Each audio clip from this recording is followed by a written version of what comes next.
Ailleurs, entre le soutien inconditionnel aux forces de l'ordre et le soutien inconditionnel à l'État israélien, vous avez visiblement fait votre choix.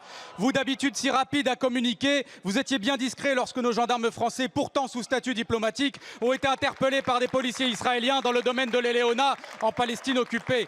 Vous vous prétendez patriote, mais vous laissez Israël piétiner la souveraineté française, car c'est toute la France qui est humiliée quand un de nos gendarmes est mis face contre terre par une police étrangère.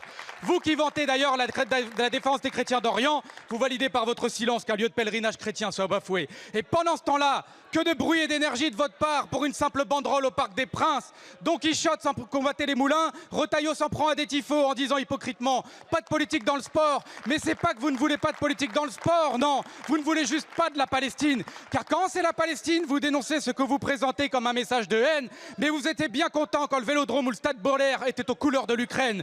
Pour empêcher toute opposition au génocide à Gaza de s'exprimer, vous criminalisez abusivement à tel point que le Comité des droits de l'homme de l'ONU a dénoncé votre instrumentalisation de la lutte, pourtant légitime, contre l'apologie du terrorisme.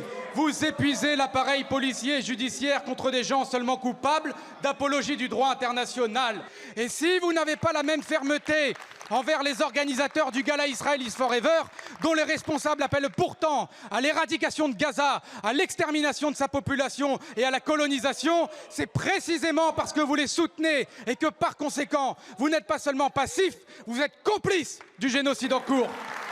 Emmanuel Macron et Michel Barnier, n'oubliez pas jeudi, pendant que vous applaudirez l'équipe représentant un pays qui commet un génocide, n'oubliez pas qu'à Gaza, il n'y a plus de terrain de football. Et pourtant, l'équipe israélienne tire quand même, mais dans la poitrine des enfants. N'oubliez pas qu'en Palestine, comme au Liban, les frappes sont aériennes et qu'elles massacrent des innocents. Il ne sera jamais ni normal, ni moral, ni même raisonnable d'accueillir les bras ouverts Israël en plein génocide. Qu'allez-vous faire dans ce stade? Et pourquoi n'interdisez-vous pas ce match ainsi que le gars